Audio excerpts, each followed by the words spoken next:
Hello viewers, मैं हरीश शुक्ल आपका स्वागत करता हूं। पिछले वीडियो में हम ग्रुप थ्योरी डिस्कस कर रहे थे, उसी को आगे बढ़ाएंगे। वीडियो आपको पसंद आए तो शेयर और सब्सक्राइब जरूर करिएगा और बेल आइकन प्रेस करना न भूलिएगा। पिछले वीडियो में हमने प्रूव किया था कि अगर इक्वेशंस सेमी ग्रुप में ए ओ एक्स बराबर बी और एक्स ओ ए बराबर बी, ये दो इक्वेशन के सलूशन मिलते हैं फॉर एवरी ए बी, तो वो सेमी ग्रुप हमारा फाइनाइट सेमी ग्रुप हमारा वो बन जाता है ग्रुप। अब हम प्रूव करेंगे a finite semi group with cancellation laws is a group. Proof पिछला वीडियो का हम लिंक दे देंगे। यहां पर मान लीजिए let G be a finite semi group. Let A B belongs to G. हम प्रूव करेंगे, we show that equations AOX is equal to B and XOA is equal to B will have solutions। ये जब हम show कर देंगे तो ये हमारा फाइनाइट सेमी ग्रुप जो है वो ग्रुप बन जाएगा। तो define a map f a from G to G as follows.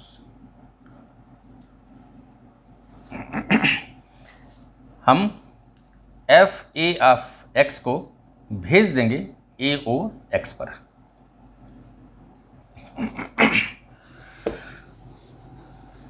F a of x को भेज देंगे ए ओ एक्स पर। अब प्रूव करेंगे कि ये हमारा इंजेक्टिव मैप है। Late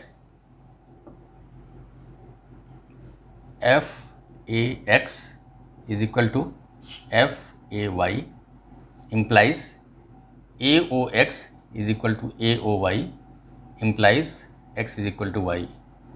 cancellation law.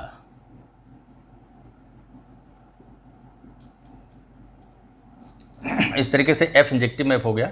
Since g is finite f is surjective. Finite की डिफिनीशन ही यही है कि f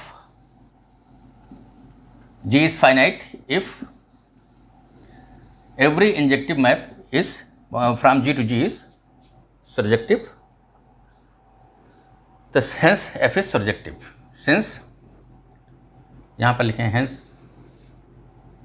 f is injective, since G is finite, G is finite, f is surjective। Hence, for B belongs to G, there exists C belongs to G such that FAC is equal to B. That is, AOC is equal to B. It means C is a solution of, implies that C is a solution of equation AOX is equal to B. Similarly, by defining f a from G to G as f a x is equal to x o a, we can show that equation x o a is equal to b will have also a solution. Thus G will be a group. Now subgroup of a group.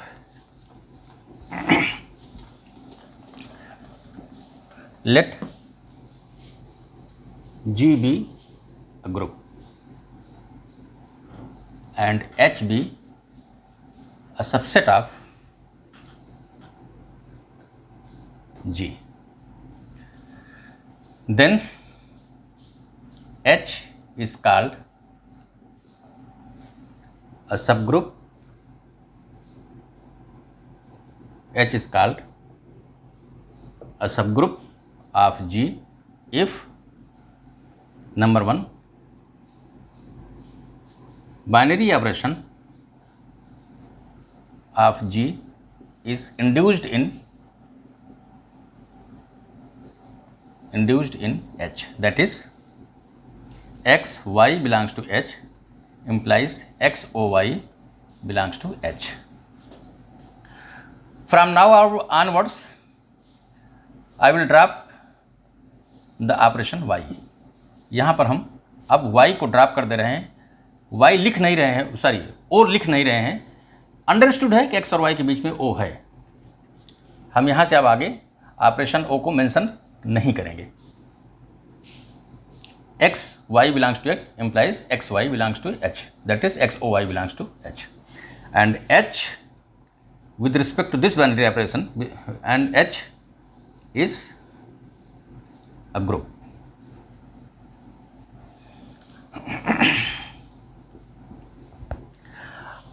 अगर binary operation G का binary operation H में induce हो रहा है और उस binary operation में H group बना दे रहा है तो हम H को G का सब ग्रुप कहेंगे। एग्जाम्पल के तौर पर आप देख लें, Z प्लस इज सब group of Q plus, Q star dot is a subgroup of R star dot. आप देख सकते हैं Q प्लस का जो ऑपरेशन प्लस है वही प्लस Z में इंड्यूस होता है। दो इंटीजर Z ऐड करेंगे, इंटीजर ही मिलेगा और Z प्लस ग्रुप बनाता है तो Z प्लस Q प्लस का सब ग्रुप हो गया। इसी तरीके से Q star dot R star dot का सब ग्रुप हो गया। अब रिजल्ट प्रूव करेंगे कि कोई भी सबसेट H सब ग्रुप अगर बनता है तो G की आइडेंटिटी को उसको कंटेन करना ही पड़ेगा, उसकी अपनी इंडिपेंडेंट आइडेंटिटी नहीं हो सकती। तो रिजल्ट हम प्रूव करेंगे। Let G be a group and H be a subgroup of G. Let E belongs to G be the identity of G and E dash belongs to H be that of H. Then E is equal to E dash. Proof देखें। Let A belongs to H, then A E dash is equal to A. Since E dash is the identity of A,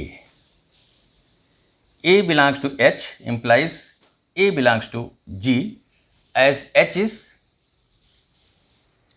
a subset of G, H is a subgroup of G, तो subset भी होगा।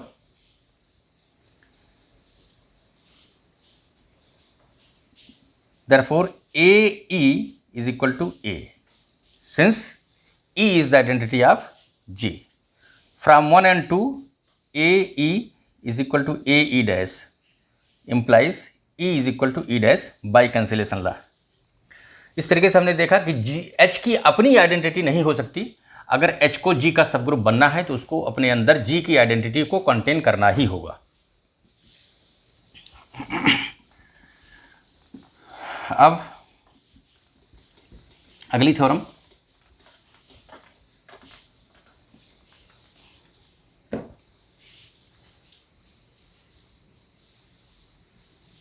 let G be a group and H be a subgroup of G.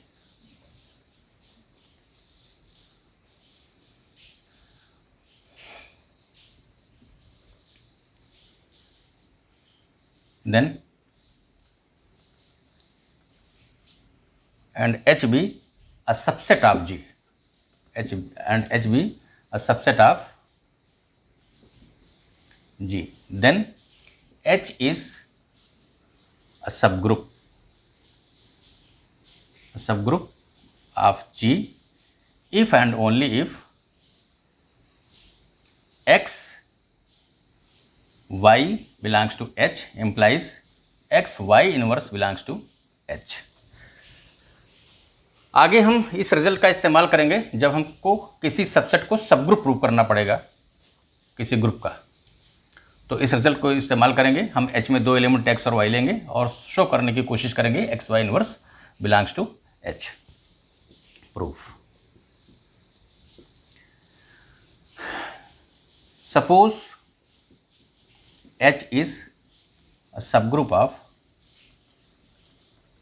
G, then X Y belongs to H implies X Y inverse belongs to H। Subgroup है तो Y हर element का उसका inverse भी मिलेगा, binary operation भी hold करेगा, इसका मतलब X Y inverse belongs to H।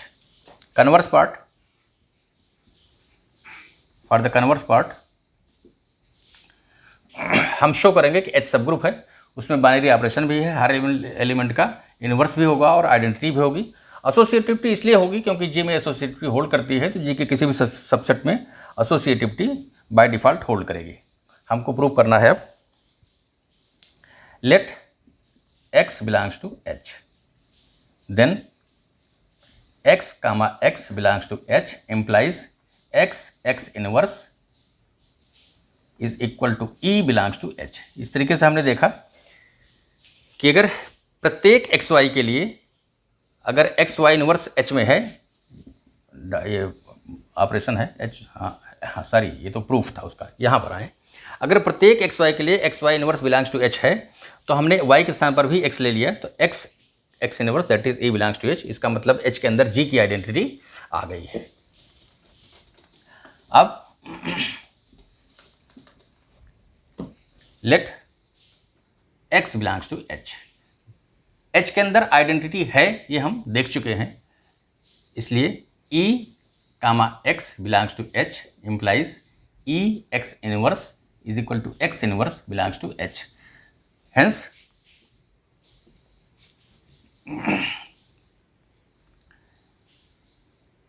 Hence for every X belongs to H, X inverse belongs to H। इसका मतलब H के प्रत्येक एलिमेंट का इनवर्स H में ही है।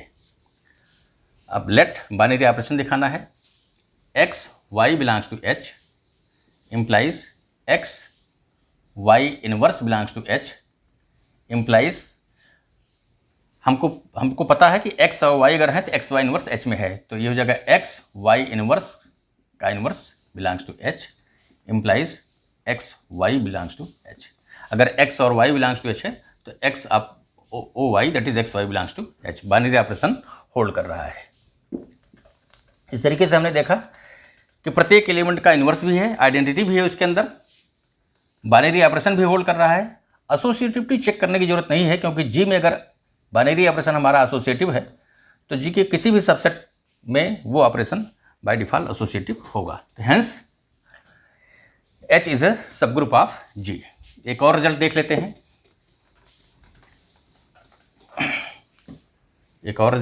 हैं, let G be a group and H be a finite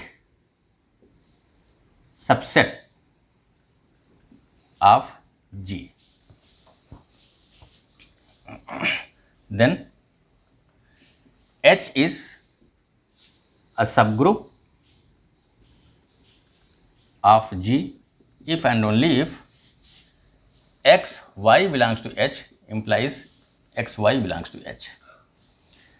ध्यान दें यहाँ पर केवल बाइनरी ऑपरेशन यदि होल्ड कर जाए, दैट इज बाइनरी ऑपरेशन अगर जी का जो बाइनरी ऑपरेशन है वो H में इंड्यूस कर जाए तो ही H हमारा ग्रुप बन जाएगा, बशर्ते H हमारा फाइनाइट सबसेट हो।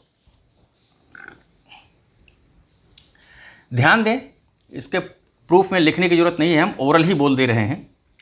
H हमारा फाइनाइट जी हमारा ग्रुप है तो जी में कैंसिलेशन लॉ होल्ड करेगा।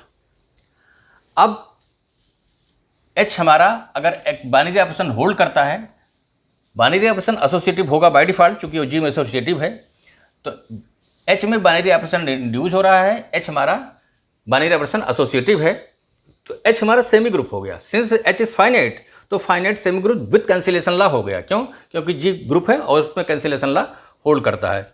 तो हमारा जो H हो गया वो cancellation finite semi group with cancellation law हो गया, इसलिए H हमारा क्या हो जाएगा? सब ग्रुप हो जाएगा। लिखने की जरूरत नहीं है, ओवरऑल ही मैंने बोल दिया है। अब आगे हम सब ग्रुप पर कुछ थ्योरम्स और प्रूव कर लेते हैं। तो theorem, let G be a group and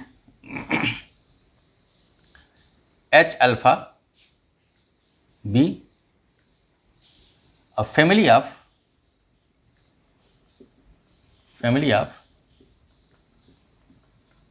सबग्रुप्स of G। यहाँ को इंडेक्स लिख देते हैं, alpha belongs to J, J हमारा क्या है? इंडेक्स सेट है। Then intersection H alpha, alpha belongs to J is also a subgroup of G। Arbitrary intersection of subgroups is subgroup, इसका ये मतलब हुआ। प्रूफ देखें, let X Y belongs to intersection H alpha, alpha belongs to J implies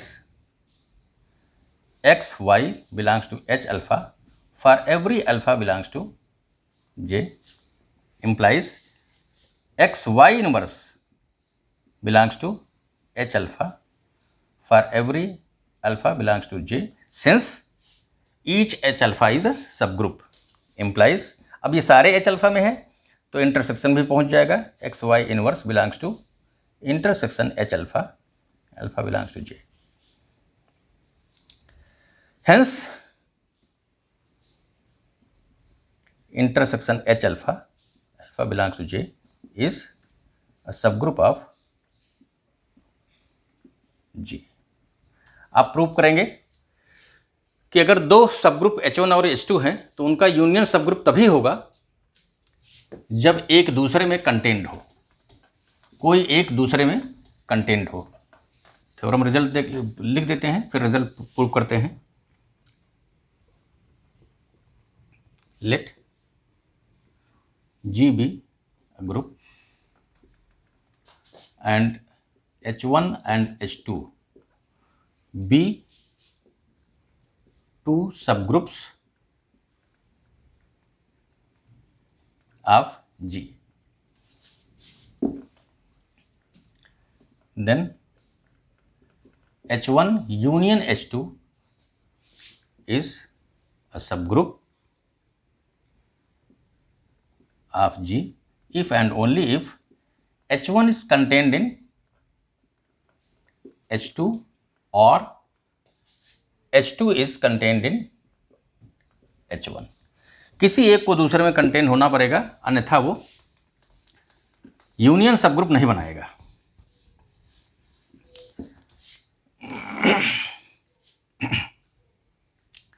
पहला part बड़ा आसान है, late H1 content in H2 और H2 कंटेंट इन H1। मान लीजिए H1 इसमें है या H2 इसमें है, तो H1 content in H2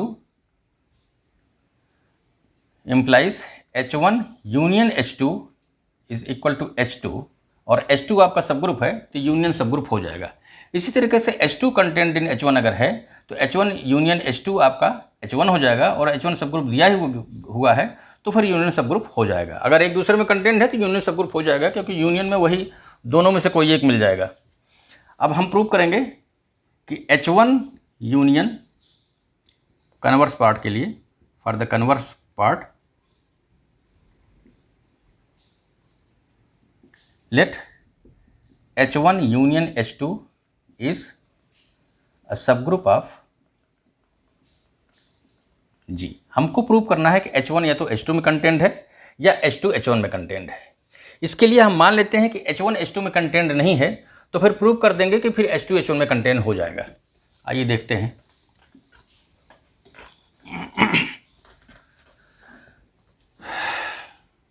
suppose H1 is not contained in H2। Claim क्या है? H2 is contained in H1। अगर H1 H2 में कंटेंट नहीं है, H1 H2 का सबसेट नहीं है, तो हमारा क्लेम है फिर H2 H1 का सबसेट हो जाएगा। तो दो ही बात होगी, या तो H1 H2 का सबसेट होगा या नहीं होगा। होगा तो कुछ प्रूव करने की जरूरत ही नहीं है, हमको प्रूव ही करना है कि इन दोनों में से कोई एक कंडीशन होल्ड करेगी, और अगर ये होल्ड नहीं करेगी तो फिर ये होल्ड करेगी। तो if H1 is not contained in H2, there exist H1 belongs to H1 such that H1 does not belongs to H2। अब हम देखेंगे कि H2 का प्रत्येक एलिमेंट H1 में है। Let H2 belongs to H2। हम प्रूव करेंगे कि यही H2 हमारा H1 में भी है, तो H2 के प्रत्येक एलिमेंट H1 में चला जाएगा। Consider H1 H2। अब ये H1 H2 जो हमने प्रोडक्ट लिया है, ये H1 में नहीं हो सकता। नाउ हमारा H1 जो है वो H1 में है, H2 जो है वो H2 में है। इसका मतलब H1 जो है H1 में होने के कारण H1 यूनियन H2 में चला जाएगा, और H2 भी H2 में है तो वो H1 यूनियन H2 में चला जाएगा। तो यहाँ से हम लिख देते हैं H1 belongs to H1 implies H1 belongs to H1 union H2। इसी तरीके से H2 belongs to H2 implies H2 belongs to H1 union H2। दोनों में से कहीं भी होगा तो यूनियन में तो आ ही जाएगा। आगे आता है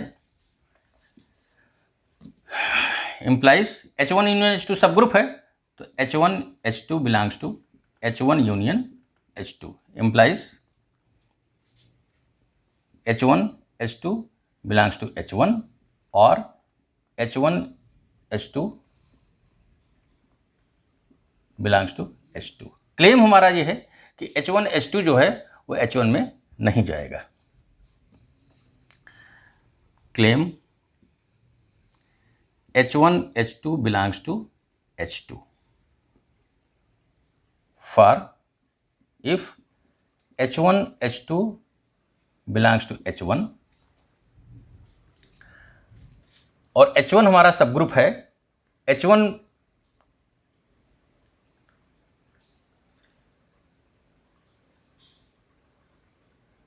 H2 belongs to H2।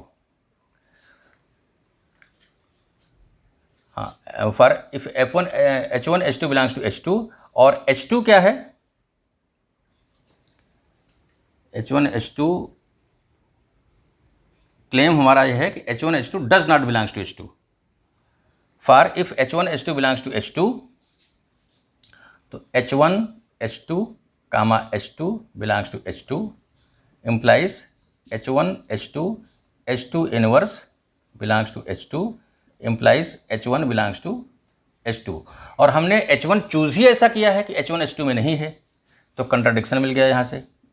इसका मतलब H1 H2 H2 में नहीं है, तो hence H1 H2 belongs to H1। अब H1 H2 हमारा H1 में है, तो H1 भी H1 में है। H1 belongs to H1 implies, यहाँ पर लिखें now H1 belongs to H1 implies H1 inverse belongs to H1।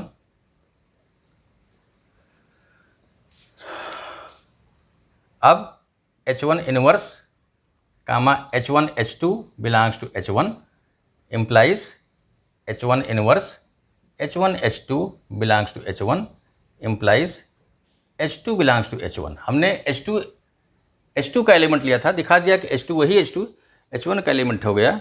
इसका मतलब क्या हो गया? H2 is contained in H1। तो हम ये प्रूव करने में सफल हो गए कि अगर दो सब ग्रुप हैं H1 और H2 तो उनका यूनियन सब ग्रुप तभी होगा जब H1 या तो H2 में कंटेंट हो। अगर H1 H2 में कंटेंट नहीं है तो फिर H2 H1 में कंटेंट हो जाएगा। अब एक और रिजल्ट देख लेते हैं और आज का काम फिर यहीं रोक देंगे। एक रिजल्ट और बचा है, इसको भी देख लेते हैं।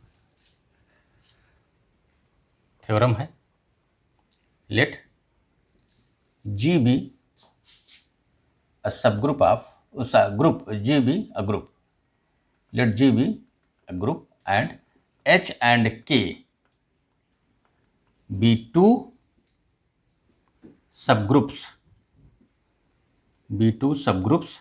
of G.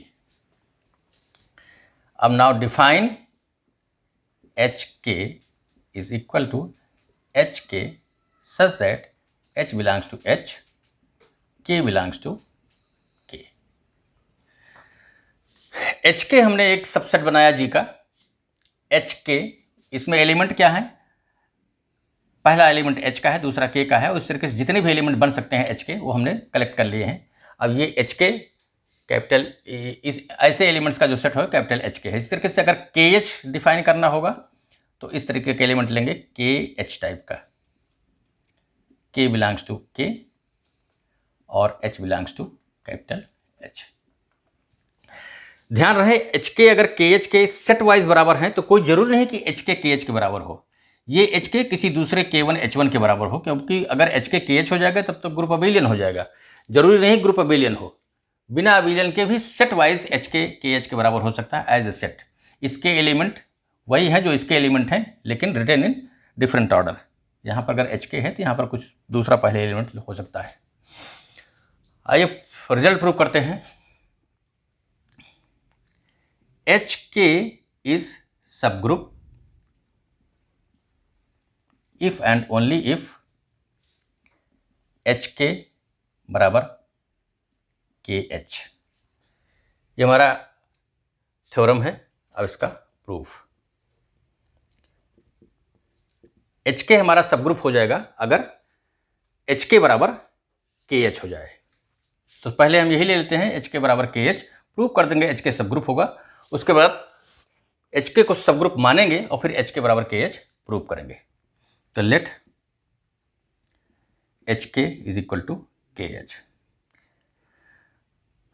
Late H1 K1 H2 K2 belongs to HK। H1 K1 सब ग्रुप प्रूव करने के लिए वही स्ट्रेटजी अपनाएंगे। हम दो एलिमेंट लेंगे X और Y और शो करेंगे कि XY इनवर्स भी उसी सेट के सबसेट के अंदर है। तो H1 K1 लिया हमने, H2 K2 लिया। अब शो करेंगे कि H1 K1 into H2 K2 inverse भी HK में ही है। तो H2 K2 inverse is equal to दो एलिमेंट के प्रोडक्ट का इनवर्स हमने बताया था, इस product of their inverses in reverse order. तो हो जाएगा H1 K1 into K2 inverse और H2 इनवर्स, ये बराबर हो जाएगा H1 K3 H2 इनवर्स। ये K3 जहां पर हम लिख देते हैं K3 बराबर है K2 इनवर्स K इंटू ये K1 है, K1 into K2 inverse. K1 into K2 inverse के स्थान पर हमने K3 लिख दिया है और K1 इंटू K2 इनवर्स चूँकि दोनों K के एलिमेंट हैं तो K1 और K2 अगर K में है तो K1 K2 इनवर्स K में ही होगा। तो अब यहाँ से इतना अगर देखें तो ये K3 H2 KH का एलिमेंट होगा। तो यहाँ पर लिख देते हैं H1 और इस KH का एलिमेंट ये जो KH का एलिमेंट होगा चूँकि दोनों बराबर हैं तो ये HK के भी किसी एलिमेंट के बराबर होगा। तो यहाँ से हम लिख देते हैं H3 K4 और यहाँ लिख देते हैं where K3 H2 inverse is equal to H3 K4 since HK बराबर KH। ये KH का एलिमेंट है, ये HK के किसी एलिमेंट के बराबर होगा, मान लीजिए वो इसके बराबर है। अब H1 और H2 मान लीजिए वो H4 है, H4K4, जहाँ H4 बराबर है H1H3। इसका मतलब ये हुआ कि ये जो हमारा एलिमेंट था ये कहाँ बिलोंग कर गया, ये एलिमेंट ये किसी HK के बराबर हो गया है, तो ये एलिमेंट HK में ही चला गया, बिलोंग्स टू HK लिख देते हैं। तो हेंस अगर HK बराबर KH था तो hence HK is a subgroup of G। अब प्रूव करेंगे कि अगर HK सब ग्रुप है तो HK बराबर KH हो जाएगा। तो फॉर द कन्वर्स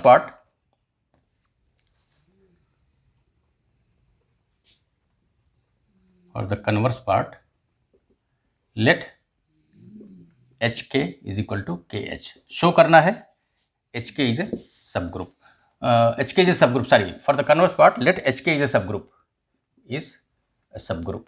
प्रूव करना है HK बराबर KH।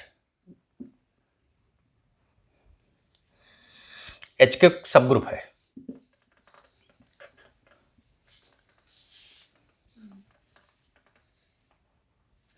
let KH belongs to KH, let KH belongs to KH, where K belongs to K and H belongs to H। अब K belongs to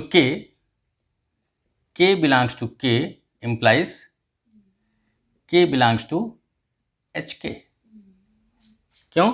क्योंकि जब HK के एलिमेंट को हम लिखेंगे, ध्यान दें, HK के एलिमेंट को लिखेंगे तो HK के एलिमेंट इस टाइप के आएंगे, HK टाइप के, सच दैट H आपका H का एलिमेंट होगा और K आपका कैपिटल K का एलिमेंट होगा। लेकिन ये H ग्रुप है तो इसके अंदर आइडेंटिटी भी होगी, तो वो EK दैट इज K भी आ जाएगा HK के अंदर। इसी तरीके से H belongs to H implies H belongs to HK। K में जब आइडेंटिटी होगा तो H into identity that is H भी आ जाएगा। तो HK में HK सारे एलिमेंट आएंगे, HK में KK भी सारे एलिमेंट आएंगे। अब HK हमारा सब ग्रुप है,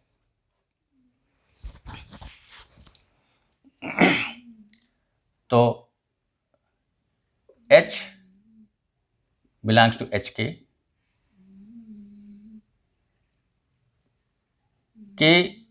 KH belongs to HK, दोनों HK में है, तो KH हमारा कहाँ चला जाएगा, बिलोंग्स टू HK, क्योंकि HK सब ग्रुप है। तो hence KH is contained in HK। हमने KH का कोई एलिमेंट लिया, दिखा दिया वो HK में है। अब आगे HK भी दिखा देंगे कि KH में है और फिर ये दोनों बराबर हो जाएंगे।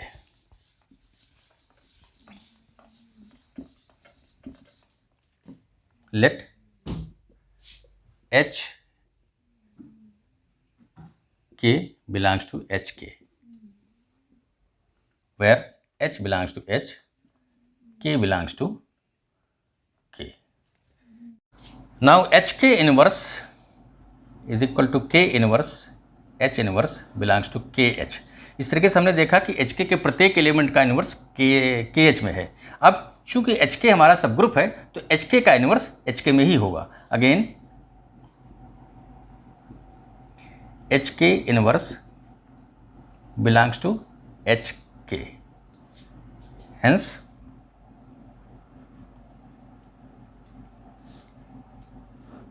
HK inverse is equal to K inverse H inverse. अब चूंकि HK का इनवर्स HK में ही है तो is equal to some H1 K1 मान लीजिए, HK का इनवर्स H1 K1 मान लें। अब ये H1 K1 K inverse H inverse के बराबर है। तो now H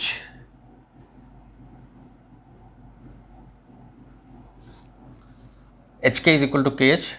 now H1K1 inverse is equal to H1K1 का इनवर्स निकालेंगे तो HK का इनवर्स हमारा H1K1 था, इसका इनवर्स निकालेंगे तो पुनः HK आ जाएगा। H is equal to HK और यही के H1K1 का इनवर्स हमारा क्या आएगा, H1K1 का इनवर्स ये बराबर आ जाएगा K1 इनवर्स H1 इनवर्स। तो हमने देखा कि HK बराबर हमारा हो गया K1 इनवर्स H1 इनवर्स, इसलिए HK बराबर हो गया K1 inverse H1 inverse belongs to KH। इस तरीके से हमने देखा कि HK का प्रत्येक एलिमेंट KH में है, इसलिए यहाँ से HK is contained in KH। From 1 and 2 HK बराबर KH। आज का काम यहीं रोक देते हैं। वीडियो आपको पसंद आया हो तो शेयर और सब्सक्राइब जरूर करिएगा।